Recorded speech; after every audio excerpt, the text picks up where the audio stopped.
Hi guys, it's Jess. Welcome back to the Not Carrie Bradshaw YouTube channel. In this video, I'm reviewing the season finale of season 2, Summer House, Martha's Vineyard. This episode gave us very little, but we wrapped everything up, and apparently there will be a reunion. I saw some of the looks. Not too sure how I feel about them, but we'll hopefully get there once it premieres. So we're here at the last couple days of the house. It's so hard to believe that they were in this house for 15 or 16 days. It feels like we lived a year with these people, especially given the way Amir approaches his relationship and being there without Natalie, but we'll get there. So Alex's event was a nice concept to have live music on the beach and paint. But he takes himself so seriously that I have a hard time taking him seriously as well. And I think that's because he's like a church kid. And in my experience, people who are a preacher's kid, a PK, or super into church, they seem really image obsessed. And Alex gives me that he is constantly doing the performance of a person of substance as opposed to just being one, because I feel like he's always trying to make it seem like there are no flaws. There's nothing ever wrong. He's never doing anything wrong. There's never any real like accountability. He's not really diving into anything. It's just kind of like, it's just performative. It's okay, let me go and meditate. Oh, I don't eat this. I don't drink that. It just gives, you're trying to build a personality out of really insincere practices. So even his music comes off as lacking substance to me. I just can't take him seriously because he does not seem like an authentic person. But this was a nice concept. Shanice really annoys me. We get it. You don't ever want to do anything but drink and be naked. Oh, I'd rather be at the bar. This isn't really my vibe. Nothing is your vibe. We get it. You are coping with your trauma by drinking. It's what you've done the entire season, and until you have a breakdown about what's actually going on, that you're unemployed, that you're being sued, all this stuff like that. So all you ever want to do is drink. That cannot be the totality of your personality. Shanice, get in therapy. I'm so serious. Try BetterHelp. Do something. You are dealing with a lot that you're not actually dealing with. And the constant, oh, I'd rather just be at the bar. We get it, girl. Move on. Bria continues to just be so out of line. Even when Bria is right, I have a hard time siding with her because of the way she comes at other people. She has absolutely zero self-awareness of the way she comes off. And I can respect you being a bitch if, number one, you own that, and number two, you can take it when people give it back to you.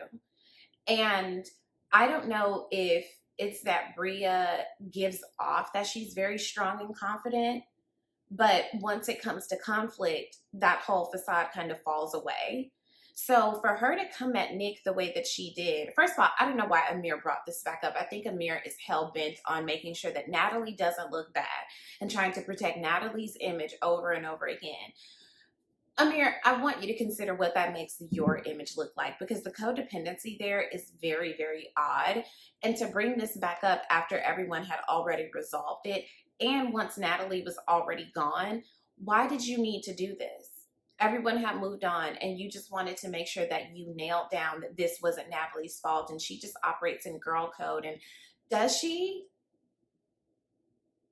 I don't know, because the way that she even tried to go about telling Tasia what the girls felt about Nick felt messy and not girl code. It felt like, oh, I need to tell her this, without very much regard for the fact that Tasia is on camera, the fact that it was Tasia's last day there, the fact that you touched her hair. What kind of girl code are you abiding by? Not anyone that I've heard of. But the fact that Amir doesn't feel like he can trust himself in the house to not, quote unquote, get in trouble with her. Something is so off in that relationship. And we later see in real life outside of the show that he did an interview where he was saying he doesn't know whether or not he's going to come back. If Natalie can't come back, that's fine. Both of you can go. Both of you can go. She didn't add anything good. She stirred the pot like a white woman and left like a white woman and traumatized a black man like a white woman. I don't know what you want us to do with that. I don't care. I don't care. Oh, I just, having her here, I was able to just like have more fun. Were you? Because it looks like the whole time you were just trying to guard her image. Meanwhile, she was shading you about the fact that you don't make as much money as her. Blink twice if you need help and get it from somewhere else. So Bria feels attacked and rightfully says that Natalie is the one who was being messy. But I don't like the way she came at Nick, calling him Urkel and stuff like that. Once again, do not dish out what you can't take, because if Nick had said anything about Bria's appearance, he would have been a colorist, he would have been anti-black, he would have been all the things.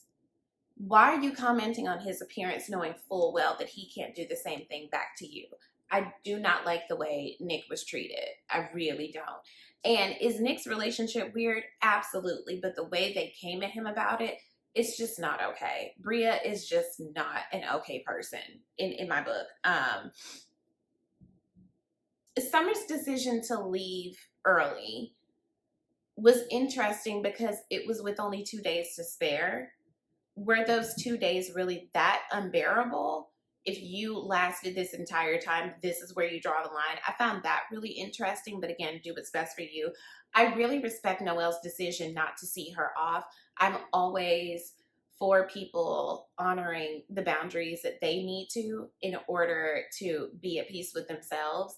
And maybe Summer can take some notes from Noelle on that. I think it was really good for her to just be like, no, I'm going to keep my distance, because Summer did put hands on Noelle, and that you brought Noelle into this house to connect with these people, and then you got jealous that she connected so well and you punished her for it. And I'm just, I feel like when you are not in therapy and you try to cope with things through alcohol, especially depression or anxiety, you act out in some very wild ways. I'm telling you what I know from being in my early 20s, not being able to identify that I was incredibly depressed and having suicidal ideations and all kinds of things, and you're trying to party and you're binge drinking. That shit comes out so ugly. So again, good idea for Summer to leave, but I think she didn't leave soon enough, actually. The girls are having a conversation about where they hang out in New York to pick up guys. And I'm just going to say that if you have success picking up guys at the Mark or the Baccarat Hotel, you're picking up a very specific kind of guy. And I'm going to leave it at that. Yeah. Saying that as a girl who has lived in New York for 11 years. So Bria also says that she has a soulmate that isn't Simon. Baby, if that's how you feel, why are we going through this? Why are we here? Why are we having to deal with Simon if that's not even your soulmate? Move on. So the last night they do these imitations of each other, and Noelle is so over these people. Like, Noelle is ready to go. Noelle is me. Noelle is me. Jasmine, once again, it's just like no fun. Well, if you get me, please don't make fun of the baby because I'm more than just my baby bump. Girl, what are you talking about? You being pregnant is not the biggest caricature of your personality. It's being draining, to be quite honest with you. Jordan really did tap out the rest of the season. She was barely there. She just had on her shades and her Jackie O scarf and just really wasn't there. And in her statement, almost saying she didn't learn anything, she said a bunch of nothing. And it's like, oh, so you also have no self-awareness. And I hope that in looking back at the show, she sees, oh, I do be talking to people kind of crazy. Maybe I can check that. Maybe I can check how I address conflict, and maybe I can take some accountability for my tone and for the way I treat the people in my life. I hope. Because, girl, you be coming at people real crazy. A la Bria.